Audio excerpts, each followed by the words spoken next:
días. Ánimo. ¿Cómo les trata la vida? Bien, me da mucho gusto.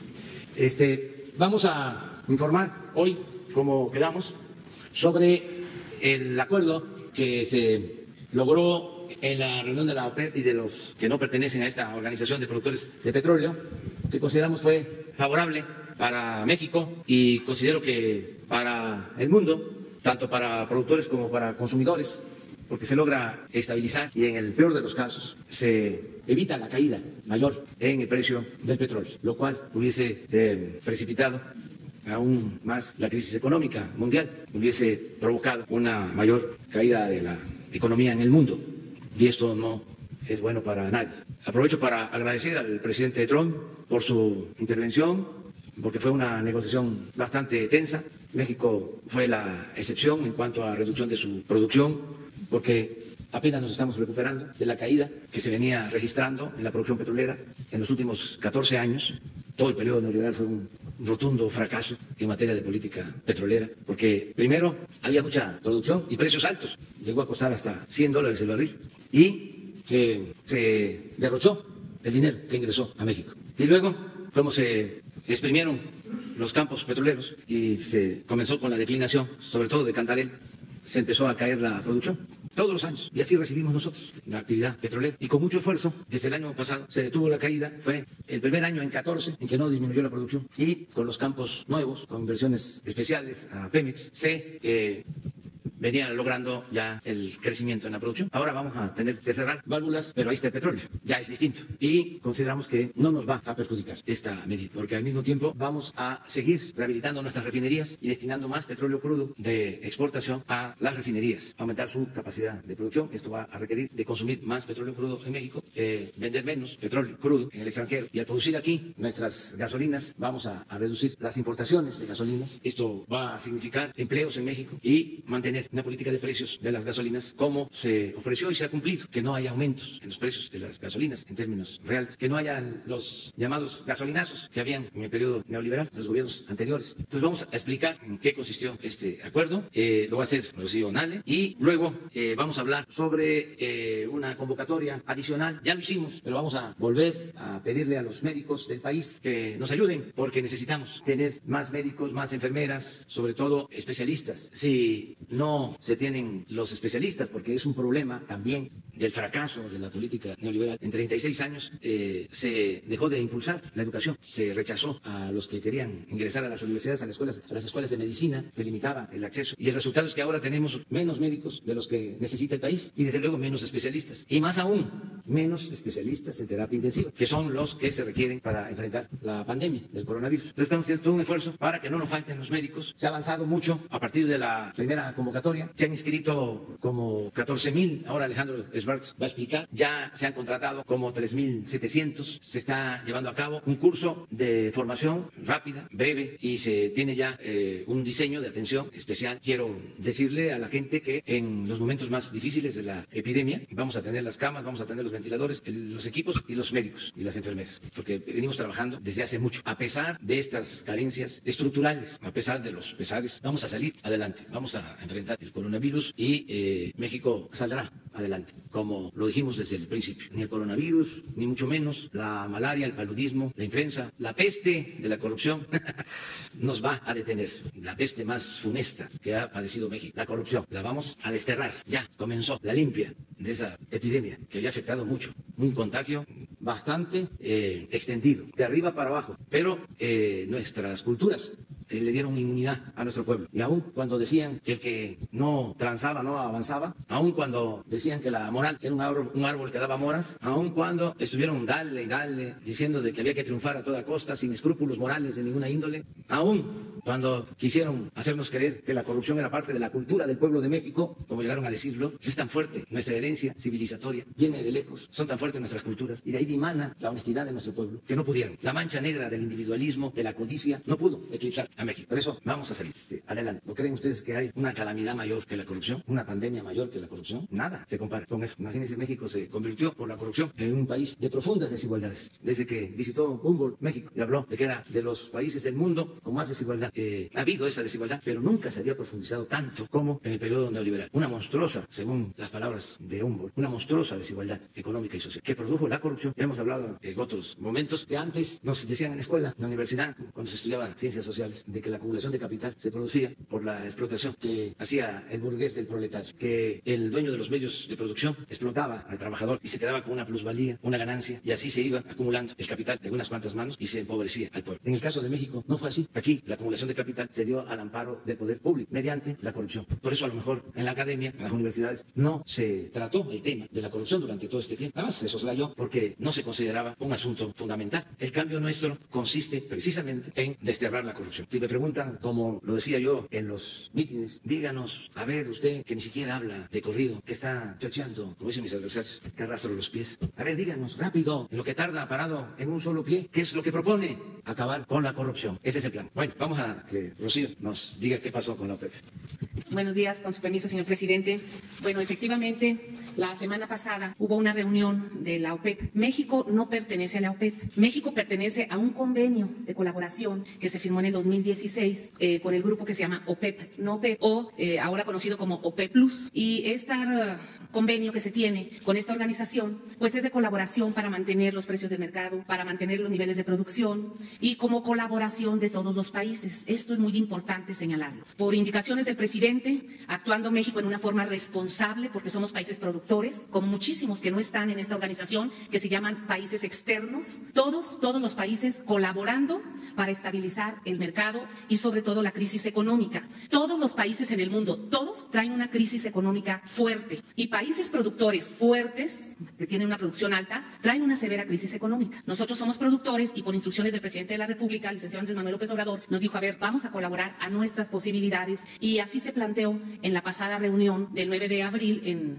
la OPEP, no OPEP. Primero partimos de lo siguiente. Ustedes aquí en la gráfica van a ver cuál es la demanda que se venía dando en el país de consumo, en el mundo de consumo de petróleo. En el 2018 traíamos una demanda de 98.84 millones de barriles por día. En el 2019 se llega a un pico de demanda de 99.67 millones de barriles. Y a febrero del 2020 hay una caída de la demanda de 10 millones de barriles. Todo esto es por la pandemia que hay, donde aviones dejaron de circular, vehículos en todos los países están estacionados, la movilidad bajó considerablemente, entonces no hay demanda de combustibles. Abril, más o menos, se calcula que son 16 millones de barriles menos que hay de demanda. Y vienen 2 meses muy fuertes, tanto en Europa como en América Latina, de movilidad por la pandemia, porque todo el mundo está en sus casas, como ya aquí se ha explicado ampliamente. Entonces la demanda energética baja considerablemente y con ello pues el precio del petróleo entra a condiciones muy bajas y hay algunos países donde su extracción es muy cara y esto genera una crisis económica. En esta reunión de la OPEP Plus, OPEP no OPEP, se hizo un planteamiento. Todos los países productores hay que hacer un sacrificio, hay que cortar producción. Algunos dicen yo tengo para almacenar, pero su almacenamiento les va a dar solamente para mediados de mayo cuando mucho. Después de mayo ya no van a tener capacidad de almacenamiento y van a tener que cerrar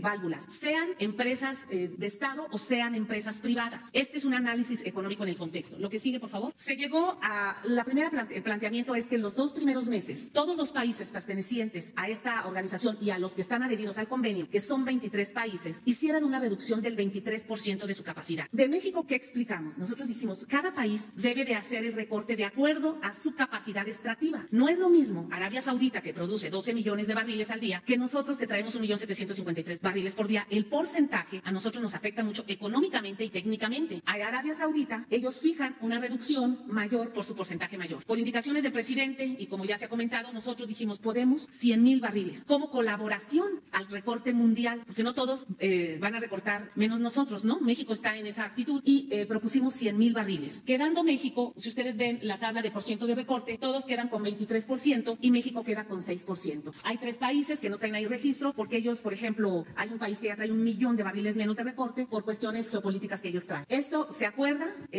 fue una negociación larga, tuvimos que explicar el por qué, porque México traía un recorte, una declinación de producción acelerada desde hace años. En el 2016, cuando se adhiere México a este convenio, se cubrían los recortes hasta el del 200 e incluso hasta el 300%, porque se dejó de producir, se dejó de trabajar. ¿Qué les dijimos? A ver, nosotros en este año y medio hemos hecho un gran esfuerzo, primero por bajar, por parar la declinación. Segundo, una vez que se estabilizó, empezar la recuperación productiva, que requiere muchísimo esfuerzo humano y económico. Y todos lo comprendieron. El presidente Donald Trump habló con el presidente Andrés Manuel López Obrador, como él ya lo explicó. Todos los países del mundo, todos preocupados, sobre todo los productores, por estabilizar el precio. Estados Unidos es quien trae más producción ahorita del mundo. Ellos traen 13 millones de barriles por día. Entonces, por supuesto, Estados Unidos había puesto en la mesa, porque él es del grupo externo, 1,5 millones de barriles. Y dice, para estabilizar esto, vamos Estados Unidos a poner 250,000 barriles extras para compensar lo que México no puede. Y esto se hace en el contexto internacional, para cuidar el mercado petrolero. No, nosotros en un momento dado no estábamos obligados a estar en esta reunión, pero somos un gobierno serio que cuando llegamos había este convenio ya firmado y nos hemos presentado en esa mesa con el convenio que se tiene firmado por gobiernos anteriores. El siguiente fue la segunda etapa de este convenio, de julio del 2020 a diciembre del 2020, donde ya los países dicen del 23% vamos a reducir solo el 18%. Y en México nosotros decimos no podemos hacer eso, y recuperamos los 100,000 barriles y nos quedamos en 1,753,000, que es la tasa de referencia. Este fue el acuerdo más importante que se logró para todo este año, con el agradecimiento a todos los países, porque al final de cuentas todos los países integrantes mostraron su comprensión y su apoyo para México. Por supuesto, el agradecimiento que ya el presidente Andrés Manuel López Obrador dio al gobierno de Estados Unidos por asumir una cuota que se le estaba pidiendo a México, y por supuesto también al gobierno de Rusia, donde el presidente Putin hace un reconocimiento al esfuerzo que está haciendo México. Todo esto se logra hablando, explicando, diciéndoles cuál es la posición de México, hacia dónde vamos, cómo venimos, cuál es la política energética. Y todos estos países y los países externos pues tienen su propia política energética. Todos quisieran producir más, todos quisieran vender más, pero hoy el mercado mundial no tiene demanda. Y lo que están haciendo los países es mandar a sus refinerías para procesar y generar sus gasolinas, o cerrar la llave o almacenar. Pero el sistema de almacenamiento es reducido en todo el mundo para la capacidad, y el almacenamiento se tiene contemplado cuando mucho que se sature el próximo mes de mayo. Esas son las condiciones del mercado, esas son las condiciones del petróleo, y este fue el acuerdo que se logró en la convención OPEP-NOPEP, aunado con el apoyo que también se dio en la cumbre de los G20 de los ministros de energía, que va más o menos en este mismo sentido. Pues prácticamente es eso, señor presidente, el acuerdo que se logró, y es informarle al pueblo de México tal como nos lo solicitó el presidente. Muchas gracias. Sería importante para transparentar todo, que se ponga la carta que esa noche envió Rocío Nale, secretaria de Energía, al secretario de la OPEP, porque a ver si se amplía. ¿La puedes leer? Esto porque de inmediato nuestros adversarios empezaron a hablar de que había una negociación secreta, entre otros medios, El Universal. Sí, así es. Es dirigida al señor Mohamed Sansuy Barquindo, secretario general de la OPEP. Dice, como resultado, derivado de la reunión realizada el pasado 9 de abril de 2020, México hace el esfuerzo de cooperación para estabilizar el mercado petrolero mundial. Como expliqué en la reunión ministerial, nosotros hemos hecho un gran esfuerzo en estabilizar una declinación productiva que traíamos de años atrás. Esto nos costó un gran recurso económico y humano. Sin embargo, México ha buscado la manera de sumarse a dicho esfuerzo, y hemos encontrado un gran apoyo en estos momentos de Estados Unidos de América. Por esta razón, el presidente Donald Trump y el presidente Andrés Manuel López Obrador convinieron en un apoyo de cuota de producción para quedar en los siguientes términos. 1. México disminuirá 100,000 barriles por día los próximos 2 meses a partir del 1 de mayo, de una producción registrada de 1,781,000 barriles por día de nuestra producción de marzo del 2020, bajaremos a 1,681,000 barriles por día. 2. Los Estados Unidos de América se comprometen a reducir adicionalmente 250,000 barriles por día a lo que iban a entregar originalmente. El presidente Trump afirma que esta decisión se toma para compensar a México. Agradezco el apoyo y comprensión de su secretaría y de los países integrantes del grupo PEP y no PEP. Estoy cierta que todos los esfuerzos se verán compensados con la recuperación económica mundial. Atentamente, Rocío Nale, secretaria de Energía, y tiene copia para el licenciado Andrés Manuel López Obrador, presidente de México, y para el ministro Dan Brulette, secretario de Energía de Estados Unidos. Bueno, esto es lo que tiene que ver con el acuerdo de reducción. Creo que ayudó. No es que en automático hayan aumentado los precios del crudo, porque si se ve así de manera simplista, se puede decir no sirvió el acuerdo de disminución. Lo que se tiene que tomar en cuenta es de que había el riesgo de un desplome completo de los precios. Eso es lo que se evitó mínimamente, y se espera que haya estabilidad en el precio hacia adelante. Por eso, la participación del presidente Trump. Por lo general, el gobierno de Estados Unidos no participa en estos asuntos. Siempre se esgrime que debe respetarse base la ley de la oferta y la demanda, el libre mercado. Pero en esta ocasión creo que fue acertada la intervención del gobierno de Estados Unidos. Cuando menos esto ayuda a los productores, en el caso de Estados Unidos, a productores de Texas, a productores de Luisiana, Oklahoma, Alaska, y sobre todo ayuda a detener la caída de la economía mundial. Eso es lo que tiene que considerarse en este asunto. Nosotros teníamos la obligación de participar. Cuando se tuvo la reunión del Grupo de los 20, yo expresé que no había sido correcta la negociación, o mejor dicho, el desacuerdo que hubo entre Rusia y Arabia Saudita para llegar a esto que se logró. A partir de que no hubo ese acuerdo, ese mismo día se desplomaron todas las bolsas, 6 de marzo, y se desplomaron también las monedas, se depreciaron las monedas. Ya venía lo del coronavirus, estamos hablando del 6 de marzo, pero eso produjo la primera caída fuerte de la economía mundial. Eso lo mencioné en la reunión del Grupo de los 20, de que se tenía que actuar con responsabilidad. Afortunadamente se da de nuevo esta oportunidad porque se siguió agravando la situación por la disminución del consumo de petróleo y llevó esto a la reunión mundial extraordinaria y participamos y este fue el resultado. Entonces, explicar al pueblo de México, nosotros vamos a recuperarnos porque como ya lo dije, tenemos posibilidad de refinar más petróleo. Empezamos desde el año pasado, así como se perforaron más pozos petroleros para extraer más petróleo crudo, así también el año pasado se invirtieron más de 10,000 millones de pesos en la rehabilitación de las refinerías que nos las habían dejado en situación ruinosa y las empezamos a levantar. Entonces, ahora vamos de nuevo a seguir invirtiendo en mejorar la capacidad de producción de las refinerías. La próxima gira que haga, una vez que pase la emergencia, va a ser a las 6 refinerías para definir, junto con Octavio Romero, director de Pemex, y con Rocío Nale, el aumento en la capacidad de refinación de cada una de las 6 refinerías. También esto nos lleva a reafirmar la necesidad de seguir construyendo la nueva refinería de Dos Bocas para ser autosuficientes, para buscar ser autosuficientes, no comprar las gasolinas en el extranjero. Muy bien. Lo segundo, si quieren, vamos al tema y luego vamos al segundo. ¿De acuerdo? Presidente, buenos días.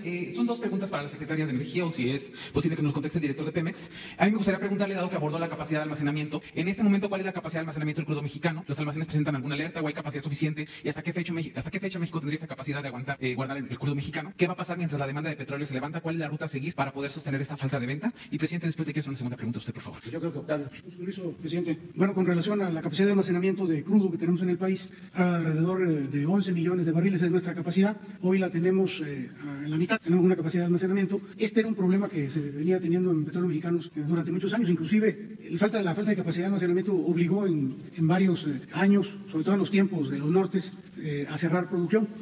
Durante todo el año estuvimos trabajando mucho en la rehabilitación de depósitos, de las cavernas salinas.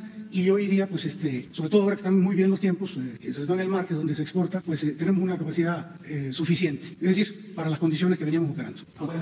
Director de Pemex, de 11 millones de aquí a que de nuevo el mercado se levanta. Bueno, nosotros ahorita estamos vendiendo hasta el día de hoy continuamente, no se han caído nuestras ventas, de manera que no hemos necesitado ocupar la capacidad de almacenamiento.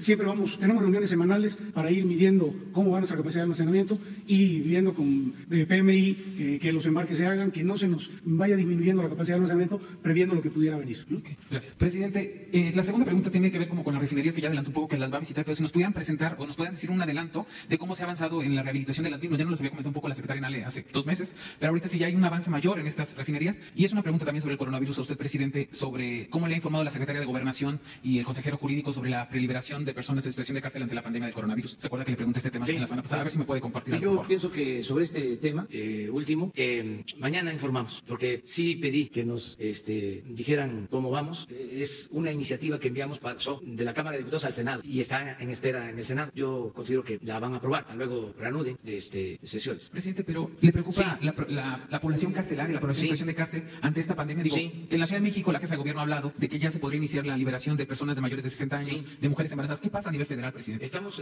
bueno, no viene mal el que tratemos el tema porque seguramente los senadores lo están escuchando, el senador Ricardo Monreal, para que se atienda esto con urgencia, que se apruebe esta ley de amnistía porque va a beneficiar a adultos mayores, entre otros, y que pueden salir porque no cometieron delitos graves. Eso es lo que plantea la iniciativa. Entonces ya por la edad que puedan salir, ojalá y se apruebe para que se publique pronto y ya podamos iniciar. Lo podemos hacer en breve si el Senado nos aprueba la reforma. Lo de la refinería, ¿lo puede explicar?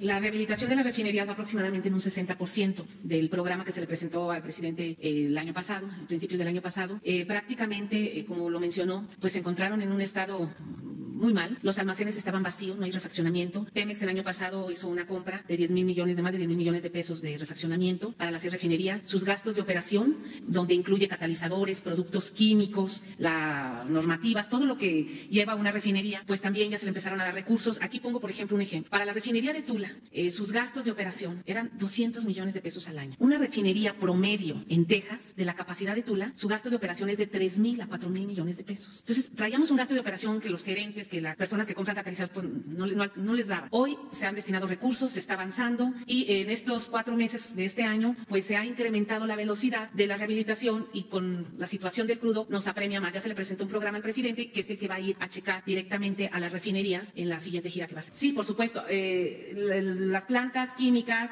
los pozos petroleros, hay gente trabajando, están tomando todas las medidas sanitarias, que eso el director de Pemex, quien es el que administra el personal, han tomado las medidas sanitarias para eso. Buenos días, señor presidente. Eduardo Esquivel Ancona, Análisis Económico, Grupo SDP. Yo quisiera preguntar, tengo 2 preguntas. Una es, he estado viendo a los supuestos analistas del petróleo y hablan de una negociación secreta y que nos va a cobrar Trump no sé cuántas. Hacen, como decía mi abuela, las cuentas del gran capital. Uno dice que hasta 3,000 millones de dólares nos van a cobrar. Entonces, pero a mí me llama mucho la atención que estos analistas no hayan puesto las coberturas que se compró el gobierno mexicano para la baja del petróleo. Yo quisiera, tengo entendido que estas salieron muy caras, pero valió la pena, salió un 56% más caras que el año pasado, precisamente porque ya se veía venir una debacle, ¿no? Ya venían malos augurios de la economía mundial y por eso salieron tan caras. Tengo entendido que ya se hizo un primer pago de estas coberturas a Pemex porque fueron distintas. Ahora se pagan mensualmente y tienen un costo del 49%. Lo que no he podido encontrar de estas coberturas, ¿cuál es el porcentaje del total que es de lo que se extrae de petróleo? ¿Cuánto es el porcentaje que tienen estas coberturas del total? Me gustaría saber qué porcentaje se está cubriendo. Sí, en cuanto a ingresos de Hacienda por petróleo, es cobertura total. O sea, se tiene esa protección. En el caso de Pemex, es un porcentaje, nada más, de lo que se exporta. ¿Qué porcentaje es de la cobertura? A ver, por favor, y explícalo de Hacienda, nada más. Sí, en el caso de Hacienda, bueno, hacen cobertura total, y en el caso de Pemex es una parte de nuestra producción. Este año estamos recibiendo, porque efectivamente es distinta la cobertura que tiene Pemex. Para nosotros es un pago mensual el que recibimos cuando el precio baja por debajo de lo pactado con el seguro. Estamos calculando este año recibir alrededor de 7,500 millones de pesos por concepto de la cobertura del seguro.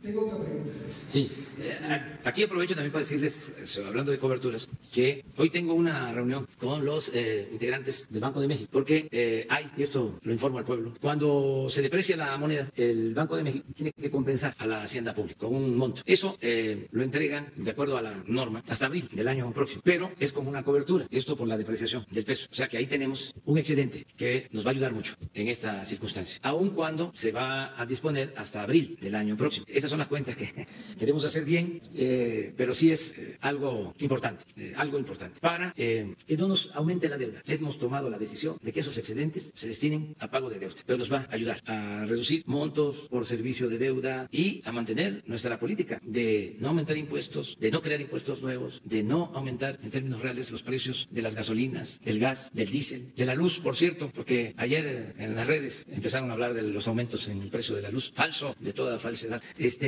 Son los traviesos que andan buscando confundir. Entonces también hicimos el compromiso de no aumentar en términos reales la deuda. Y ahora, en esta circunstancia difícil, pues estamos haciendo todo un esfuerzo para que no aumente la deuda. Y esta cantidad excedente nos va a ayudar con ese propósito. ¿Ya? Quisiera hacerle otra pregunta. Las calificadoras Standard & Poor's y la otra Fitch bajó la calificación de Pemex a especulativa, a BB+, con tendencia a la baja. Entonces, esto no afectará las futuras bonos de deuda que emita Pemex, la empresa. No habrá un castigo más fuerte, que se pida más, que dé más Pemex para los inversionistas, más porcentaje. Esa sería la siguiente. Pues creo que no, porque el año pasado se hizo una renegociación de deuda en Pemex y disminuyó la tasa de interés. Incluso se amplió el término de plazo de pago en Pemex. Entonces no creo que afecte. Por último, nada más quería decirle decir que nos juntamos un grupo de amigos, economistas y de comercio exterior, y hicimos unas propuestas para la reactivación de la economía. Si usted me permitiera entregarlas. ¿Cómo no? Y muchas gracias. Sí, porque esto hay que sumar y hay que proponer, no más criticar. De acuerdo, muchas gracias. Mujer, compañero. Y falta otra compañera mujer. Ahí está, dos.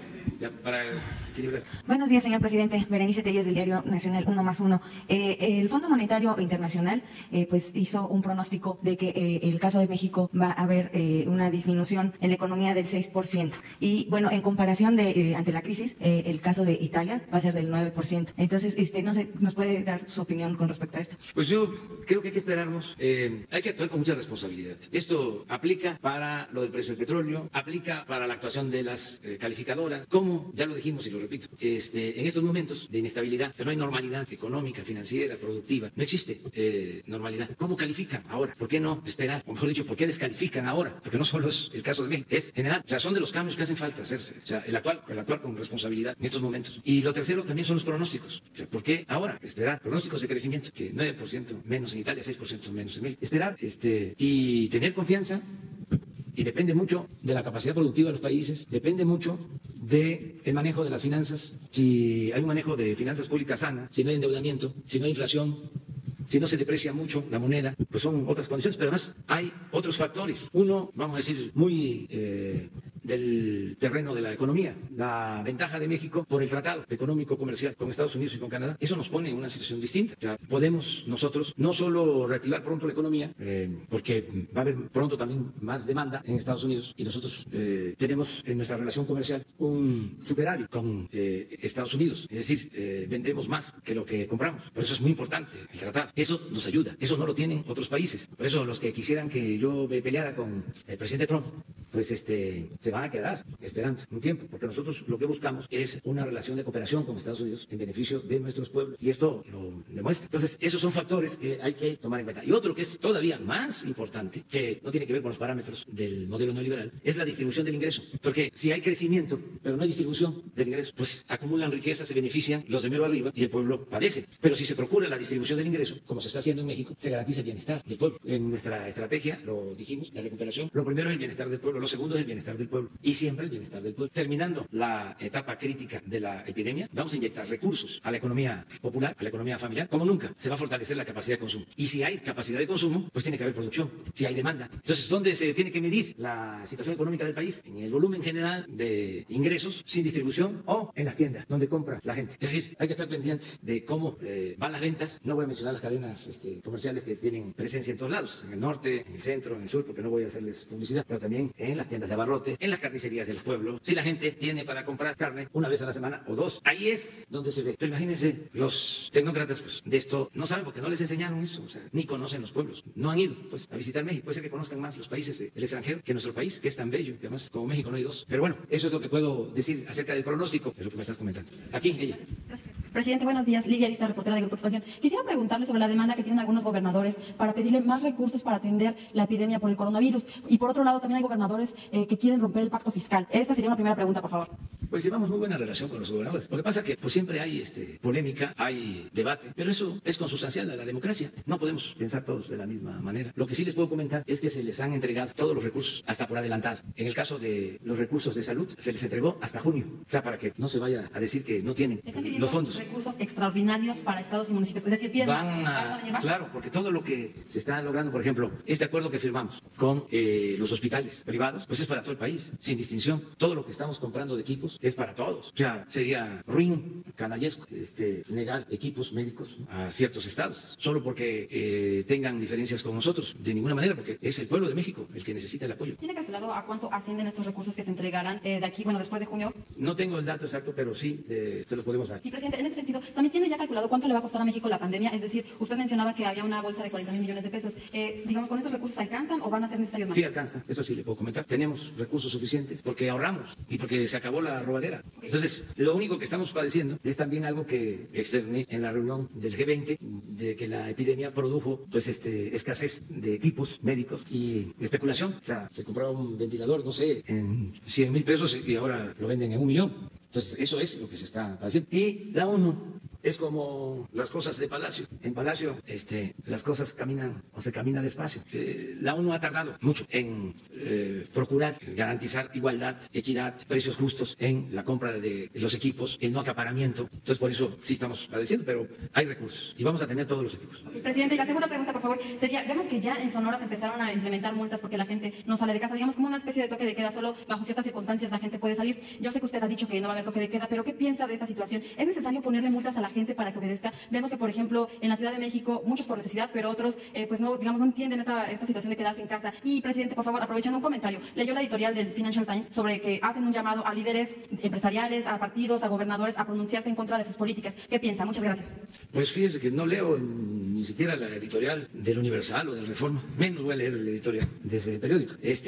Pero lo otro que me preguntó, no, eso no. Tiene que ser voluntario. Y la verdad, yo siento que se han portado muy bien los mexicanos. Por eso, sin cantar victoria, no nos adelantemos. Pero a pesar de la epidemia, no hemos tenido un desbordamiento. Fundamentalmente por la responsabilidad de la gente, del pueblo de México. La mayoría. Tengo datos sobre movilidad en la Ciudad de México y a nivel nacional y se ha reducido considerablemente. Y mañana vamos a hablar de este tema. Acuérdense que mañana hablamos ya del plan hacia adelante. Entonces no quiero adelantar. Pero de todas maneras, en estas horas, antes de la conferencia de mañana, que sigamos siguiendo al pie de la letra las recomendaciones de aislarnos, de la sana distancia, de no salir de casa más que por lo indispensable. Y nos ha ayudado mucho el pueblo, el comportamiento del pueblo. Ha sido ejemplar.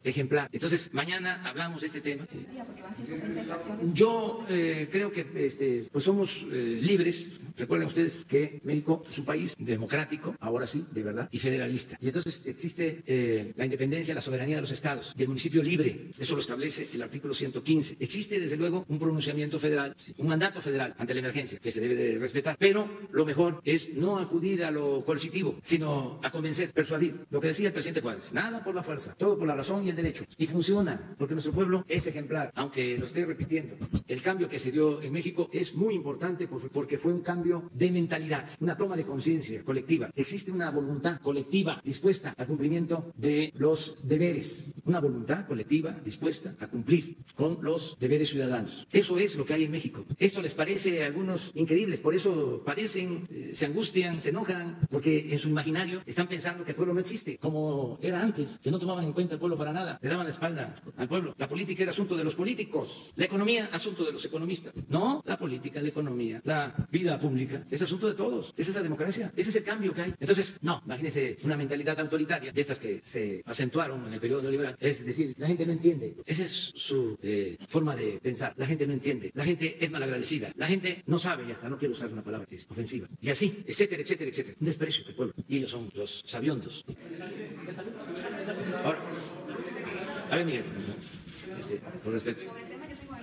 Después. Gracias. Muy buenos días, señor presidente. Buenos días, colaboradores. Señor presidente, desde 1981, cuando la gran crisis petrolera que hace que Jorge Díaz Serrano abandone la petrolera, tantas voces en pro del petróleo y tantas voces en contra del petróleo, que hay que venderlo a como de lugar porque ya no va a valer nada. En 1981, junio, esto es lo que se decía. No vale nada, hay que venderlo, malbaratarlo, que ya no va a valer nada. De 81 para acá han corrido algunos años y la discusión parece viva. México tiene una política petrolera real, bien definida, que prevé contingencias como la presente, las oscilaciones del mercado mundial del petróleo, las variaciones, sus previsiones también de ahorro, de coberturas personales y de crecimiento de su propia del desarrollo con sus expertos, con el Instituto Mexicano del Petróleo, los ingenieros petroleros del Politécnico Nacional y de la propia Universidad Nacional, en fin, una gran gama de especialistas en México. Pero claro, parece que nos escasean en los que nos presenta la señora secretaria de Energía en las Dos Bocas. Se ve que vienen empresas holandesas, entre otras, creo, señora secretaria, y infinidad de tecnología extranjera. No hemos sido capaces de producir nosotros la propia, desde 1938, de 80 y tantos años casi de expropiación. ¿Cuál es su visión al respecto, señor presidente? Es que, Miguel, es muy buena tu pregunta. Es que aparejada a la mala política petrolera de los últimos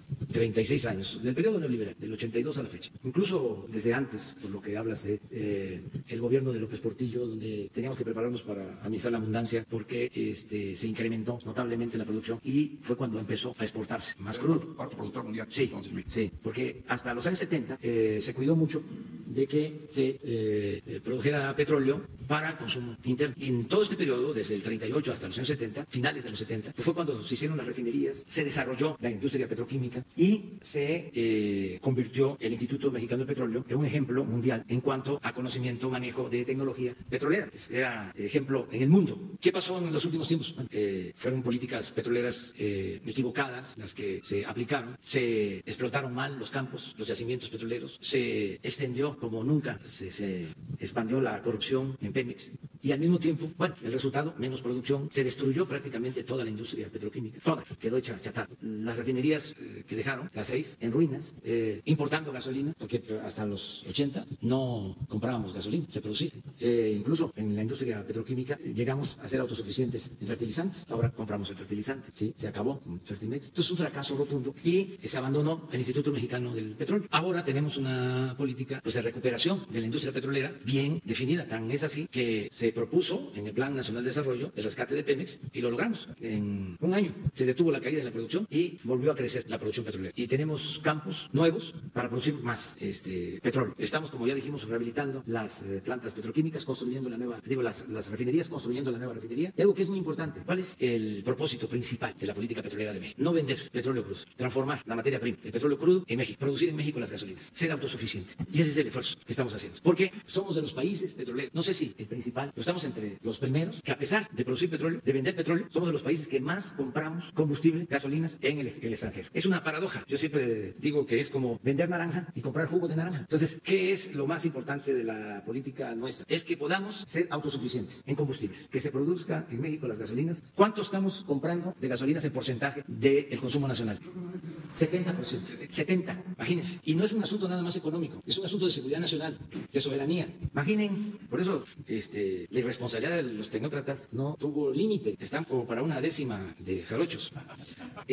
No se midieron. Imagínense que no nos vendan gasolina. ¿Cuánto tiempo aguantamos? ¿Cuánto tiempo duramos? No, más tenemos reserva.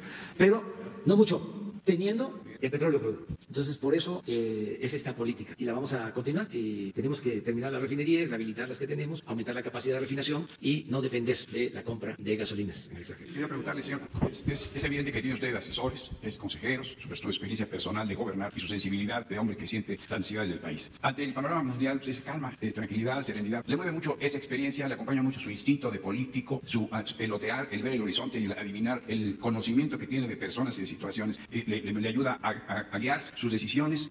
¿Fía usted en el destino, en la buena estrella? ¿Con qué cosas complementa su gobierno, señor presidente? Gracias. El conocimiento de la historia. Y esto también para política exterior. ¿Cómo han sido las relaciones de México históricamente con otros países del mundo? Y en particular, ¿cómo ha sido la relación de México con Estados Unidos? Desde los momentos más difíciles, los agravios mayores, el gran zarpazo, hasta tiempos de cooperación y de entendimiento, como los que se dieron en la época del presidente Lincoln y el presidente Juárez, el entendimiento del presidente Roosevelt con el presidente Cárdenas. Eso me ayuda mucho. Y para mis adversarios, también hay que tener sentido del humor, no enojarse. Te dicen que arrastro los pies y que estoy chocheando. Fíjense que ayuda mucho la madurez. La experiencia. A lo mejor nos entendemos con los principales jefes de Estado del mundo porque tenemos la misma edad, con el presidente Trump, con el presidente de China, con la canciller Merkel, incluso con el presidente de Rusia, Putin. No son chamacos, ya es gente madura, no viejos, maduros. Entonces todo eso ayuda mucho, porque en este noble oficio de la política hay que saber autolimitarnos. Es pasión y razón, cabeza y corazón, el equilibrio, ¿no?, de las dos cosas. Entonces hay momentos difíciles, pero se puede llegar a acuerdos y eso es lo que hemos logrado para el bien del país. Un gran respeto en esta negociación. Pues no solo ayudó la intervención del presidente Trump, que dicho sea de paso, era también ayudar a los productores de Texas, porque hay que pensar en lo que cuesta producir un barril de petróleo. Ya ven que hablaban mucho del fracking. Entonces los costos de producción con fracking son más elevados. Entonces ya no hay utilidad, no hay ganancia. Nosotros tenemos la ventaja, explotando con los métodos de siempre del Instituto Mexicano del Petróleo, que podemos extraer petróleo a razón de $4 por barril en algunos lugares. Entonces, todo esto es lo que se toma en cuenta. Hay momentos complicados, difíciles, pero se sale adelante. Les comentaba, para regresar, los que estaban reacios, más difíciles, porque de inmediato Rusia aceptó la propuesta nuestra. Primero aceptó el presidente Trump, o sea, llegó el acuerdo con el presidente Trump. Luego el gobierno ruso aceptó. Y donde había un poco de resistencia era en Arabia. Pero al final se portaron muy bien. ¿Te tocó a Rocío? Platícales cómo fue que te tocó a ti pedirles el voto. A ver, platícales. Sí, bueno, la negociación duró muchas horas el primer día y efectivamente Arabia Saudita no aceptaba tan fácil la condición que nosotros estábamos colocando, y en la segunda reunión que se tuvo el domingo, pues ya habían aceptado las condiciones, ya se había hecho el análisis de cuánto se iba a recortar en el mercado, hicieron un señalamiento o un reconocimiento del esfuerzo que estaba haciendo México, reconocieron la participación directa del presidente de la República, porque en todo esto, en estos días, todos los movimientos, el presidente estaba siendo informado. La negociación pues prácticamente fue entre el presidente y una servidora, y ellos estaban conscientes, igual que estaba el presidente de Rusia, igual que estaba el rey de Arabia Saudita. Era una negociación de jefes de Estado, y al final, cuando ya tomamos la votación, porque se había acordado, faltaba nada más tomar la votación de Arabia Saudita, y todos decidieron que fuera México quien le pidiera el voto a Arabia. Entonces, pues ya le pedí la votación al ministro de Arabia Saudita, que es el príncipe, quien está de ministro de Energía es el príncipe, y le dije, Excelencia, ya México aceptó los acuerdos, ya los 22 países también, y quiero preguntarle si Arabia Saudita va a estar de acuerdo en lo que se está planteando. Y la respuesta fue, estamos de acuerdo, y felicitamos a México, y nos pidió el presidente, el príncipe, pidió un aplauso especial para la delegación mexicana, para el pueblo de México. Entonces así fue. Muy bien, a ver. La compañera, luego vamos. Gracias. Vamos. Gracias, presidente. Reinaide Ramírez, periodista independiente, reportera y de pie de página. Tengo dos preguntas. La primera es justamente con lo que usted hace referencia ahorita de que no se le toma en cuenta al pueblo los gobiernos anteriores, o como haya sido, y como sigue siendo justamente hoy en Sonora. En Hermosillo también, la alcaldesa de Hermosillo, Celida López Cárdenas, aprovechó esta coyuntura de la contingencia para poner en venta un campo deportivo que es uno que está en el centro del municipio, de la ciudad, y que es uno de los muy pocos áreas deportivas que quedan, de los pocos pulmones. Está junto a un humedal que hace 2 años se organizaron los ciudadanos. Hay como alrededor de 50 organizaciones civiles, sociales, deportivas, ecologistas, etcétera, artistas que están trabajando porque esta zona no se venda, porque la intención del gobierno del estado también es vender la parte que es dueña del estado, y esta parte que era dueña del municipio se puso en venta justo ahora en esta contingencia. Este campo deportivo tiene 3 campos de béisbol, uno de fútbol, tiene área de bicicross, de motocross, tiene pista de atletismo, o sea, todo en la manera rudimentaria, porque los campos deportivos están abandonados en Sonora. Entonces puso a la venta esta área para sacando un acuerdo del Cabildo, y ayer explicó que lo pospone. Lo iba a hacer en subasta pública el próximo viernes, pero lo pospuso justo porque se organizaron, a pesar del control que tiene la alcaldesa de los medios locales, que todavía se tiene allá, y que es de Morena, y bueno, panista, padrecista, pero es de Morena, salió por Morena, y del control que tiene el Estado, esto trascendió a las benditas redes sociales. Entonces se pudo lograr detener por un momento que ella ayer dijera que posponía, no cancela la venta, la pospone hasta que pase la contingencia del COVID para que pueda hacer una subasta ya presencial. Entonces, en lo que demandan estas organizaciones es la intervención obviamente del gobierno federal, para que ver de qué manera se puede garantizar que ese espacio público, de los pocos que hay, que tiene más de 300 árboles que no son reconocidos, se mantenga ya como un pulmón de la ciudad, que se respete el humedal para que tampoco el gobierno del estado intente venderlo, que es la intención de hacer un centro de convenciones ahí, y otro proyecto más grande. Entonces, para que, si usted puede intervenir en este punto. Y bueno, el argumento de la alcaldesa es que no tiene recursos para nada. Entonces, preguntando a algunos reporteros, encontramos que no tienen un plan de austeridad debidamente aplicado. O sea, no han dado una respuesta consciente o confiable de decir, hemos bajado en esto, hemos bajado en lo otro. Sí se ha reducido el sueldo, sí han hecho algunos esfuerzos, pero la nómina sigue siendo igual. No han logrado cumplir con bajar el pago de nómina. Hay otras situaciones que no se han hecho, que se sigue teniendo desvíos, y el gasto corriendo prácticamente es el 90% del gasto del municipio, más del 90%. Entonces, una vez que dicen ellos que vinieron acá y no hay recursos adicionales extraordinarios, como es en todo el país, pero tampoco han iniciado su trabajo de eficientar la manera de reducir el gas, de sacar recursos y reducir y hacer más ¿cómo se dice? Ay, me interrumpió este muchacho, pero bueno, el punto es que si usted puede atender este asunto, y para que definitivamente se garantice que ese predio quede ya para los hermosillenses, para los sonorenses. Y mi otra pregunta, a propósito de lo que está aquí la secretaria, es si en este momento de crisis energética o de lo que está pasando a nivel mundial y a nivel México, ahí tienen alguna intención, el gobierno federal lo está planteando, ver si su política energética podría fortalecer las energías limpias, las energías alternativas para mayor beneficio para México. Sí, acerca de lo último, nosotros vamos a seguir impulsando todo lo que son energías alternativas. alternativas para no depender del petróleo, que es un recurso no renovable.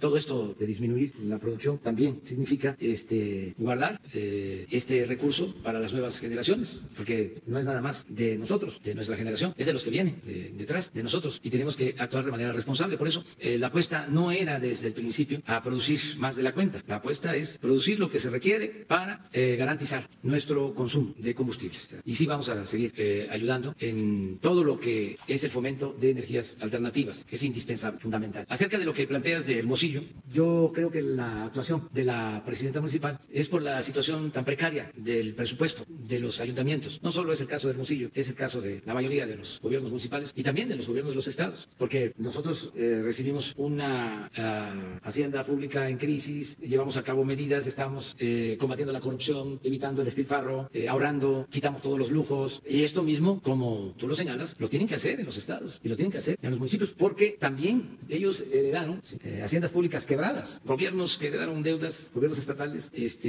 muy difícil de manejar, han tenido que ir reestructurando deudas. Ya ustedes eso lo saben, bueno, es de dominio público, de cómo actuaron ciertos gobernadores de manera irresponsable y endeudaron. Y esto mismo, pues, lo padecen los gobiernos municipales. Yo le voy a dar una buena noticia, primero al pueblo de Hermosillo, Sonora, y también a la presidenta municipal y a la gobernadora. No van a tener necesidad de vender ese terreno, porque según leí o me informé, era para obras urbanas, sobre todo bacheo. Les puedo ya decir que vamos a destinar 500 millones de pesos del gobierno federal para Hermosillo, para estas obras. Es un plan emergente que se va a aplicar en 50 ciudades. Vamos a invertir 25.000 millones de pesos. Es un promedio de 500 millones. Por ciudad. Por ciudad. ¿Qué otras ¿Cuánto ciudades iban a obtener? Bueno, hablaba de ¿Cuánto calculaban? 180 mínimo, 180 millones mínimo, bueno, pero de ahí eran 120 para el bacheo. Van a tener 150, es mi palabra. ¿Qué otras ciudades? Ya, hasta ahí. Ya después vamos a conocer. Gracias. Ya. Muy bien, pero mira lo que hiciste, ¿eh? Por eso es muy bueno el periodismo libre, lo que ustedes aquí hacen de plantear las denuncias, demandas, los sentimientos de la gente. Ya tenemos que hacer la convocatoria para los médicos. Miren, solo agregar que me enteré también ayer de que rechazaron mi propuesta de adelantar la revocación del mandato. Yo envié esa iniciativa de ley, fue una propuesta de nosotros, para que se hiciera la revocación del mandato, se llevara a cabo la consulta el año próximo, el mismo día de las elecciones, con el propósito de que no cueste, si van a estar ahí los funcionarios electorales, las mesas, pues es nada más lo que cuesta una boleta. Además, la pregunta es muy sencilla: ¿quieres que continúe o que renuncie el presidente de la República? ¿Sí o no? O sea, se raya lo que quiera la gente. Y así envié yo la iniciativa original y la pospusieron hasta el 22. Ahora que están formando los frentes en contra mía y que hay toda una campaña de calumnias, guerra sucia, mentiras completas, verdades a medias, que además los veo desesperados. Yo creo que no duermen, o sea, andan alterados. Ya hablamos ayer de cómo ahora se están valiendo de los más famosos. Saliendo de aquí, ayer, Jesús me entrega la lista de los que tienen más seguidores en Twitter, y son los artistas o los deportistas. Tienen hasta 10 millones de seguidores. Entonces veo la lista y coincide. Entonces, pues, no tarda y sale otro famoso, porque ya los de antes ya no les ayudan. Entonces, como están así en ese plan, además soltando muchísimo dinero, pagando a los que diseñan la campaña, a los que la implementan, a los que circulan todos los mensajes. Entonces, ¿para qué? Y además, ¿para qué tanto enojo? Si podemos resolver nuestras diferencias con tranquilidad, con serenidad, para eso es la democracia, y tenerle confianza al pueblo, que sea la gente la que decida. Entonces, ¿por qué esperar hasta el 22? Si vamos a tener en junio del año próximo elecciones, ya de una vez, yo les digo, para el 1 de diciembre, ese es mi compromiso. Yo termino de establecer las bases de la transformación. El 1 de diciembre. Ya les comento, la última reforma a la Constitución que me importaba muchísimo fue la reforma al cuarto constitucional, y ya se aprobó, que es toda una revolución pacífica. Imagínense elevar a rango constitucional el derecho de los adultos mayores a la pensión. Ya me puedo ir tranquilo. Elevar a rango constitucional el derecho de las niñas, de los niños pobres a una pensión. El derecho de los estudiantes, de 11 millones de estudiantes pobres, a recibir una beca. El derecho constitucional a la atención médica y a los medicamentos gratuitos. ¿Cómo le van a dar marcha atrás a eso? A ver, que me lo expliquen. Si van a necesitar 2/3 partes de la votación. No es cambiar la Constitución con mayoría simple, es mayoría absoluta. ¿De dónde van a sacar los votos? Pero además, ¿quién se va a atrever? Y otra cosa, ¿se va a dejar la gente arrebatar esas conquistas sociales? No, ya no van a poder retrogradar. Por eso estoy contento, estoy tranquilo, y no hace falta que yo esté aquí a la fuerza. Además, ¿qué vale un presidente? ¿Qué vale una autoridad sin apoyo popular? Es una hoja seca. seca. Esa es la pura formalidad. Es un florero, es un adorno, un presidente sin consenso, sin el apoyo del pueblo. Entonces, ya nada más aclarar eso, que conste que lo propuse. Ayer votaron en la coordinación política del Senado. No quisieron, algunos partidos, no los voy a mencionar, pero desde luego los partidos conservadores no quisieron. Ya ahí se los dejo de tarea a ustedes para que vean qué partidos son los que rechazaron la propuesta. Muy bien.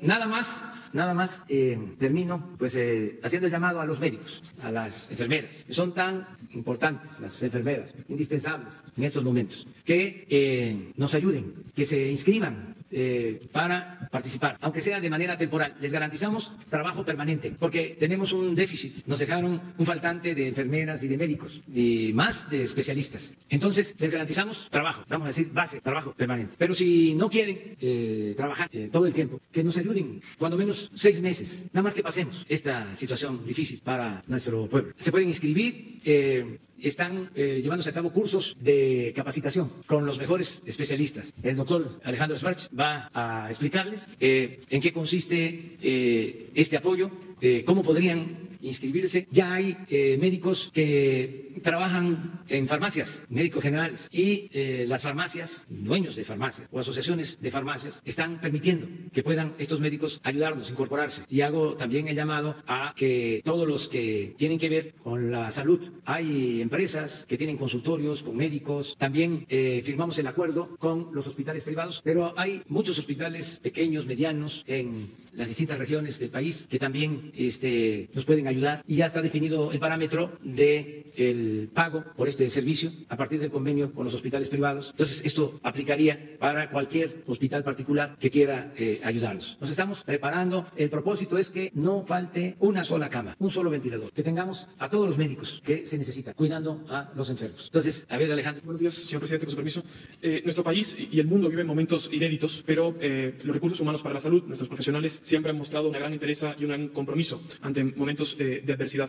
Los profesionales de la salud están hechos de una materia solidaria que les permite afirmarse ante la realidad y, por supuesto, ayudar. Ante ello hacemos un llamado muy sensible a todos nuestros médicos, a nuestras doctoras, a nuestros doctores, en especial los que poseen algún tipo de conocimiento o especialidad en terapia intensiva, neumología, medicina interna, infectología y anestesiología. También a nuestras enfermeras y enfermeros especialistas, sobre todo los que poseen conocimientos en terapia intensiva e inhaloterapia. Tenemos un pequeño video, si nos ayuda por favor a difundirlos para poder atraer a este recurso humano tan importante en estos momentos para nuestro país. Por favor, ¿tiene audio? Para la atención del COVID-19, el Instituto de Salud para el Bienestar convoca a médicos o médicas especialistas en terapia intensiva, urgencias, medicina interna, neumología, infectología y anestesiología. También se requieren enfermeras o enfermeros especialistas en terapia intensiva e inhaloterapia. En este momento, México te necesita. Inscríbete en médicosdelbienestar.salud.gov.mx. Ya estamos contratando. Señor presidente, nuestra meta es que todos los pacientes que tengamos por COVID sean atendidos por un equipo multidisciplinario, que todos nuestros pacientes tengan los médicos que necesitan para su atención. Ante ello hacemos un profundo llamado, un atento y respetuoso llamado a todas nuestras médicas a que se inscriban en la convocatoria de médicos del bienestar. Ya estamos contratando y tendrán la gran oportunidad de poder ayudar a nuestro país que así nos está demandando. Muchísimas gracias, señor. Esto es, en general, es un llamado. Yo estoy seguro que va a seguir habiendo respuesta. Acuérdense que ya hicimos un primer llamado y se inscribieron muchos y estamos ya contratando a enfermeras, a médicos, pero hace falta más. Es mejor que sobre y no que falte. Por eso todavía es tiempo. Tenemos interés en hacer este llamado, porque todavía esta semana y la próxima podemos terminar de capacitar, de formar y de contratar a todo el personal necesario para enfrentar pues el momento más crítico de la epidemia. Muchas gracias. Hoy a las 7 de la noche, Hugo López-Gatell, el doctor Hugo López-Gatell, seguirá informando sobre el tema de coronavirus y mañana nos vemos aquí. Vamos a estar con ustedes. Mañana es muy importante porque vamos ya a definir un panorama hacia adelante, cómo ven los especialistas la situación actual. Se va a hacer un diagnóstico y una proyección para que también todo el pueblo esté preparado de lo que sigue, de lo que se va a llevar a cabo. Muchas gracias, nos vemos mañana.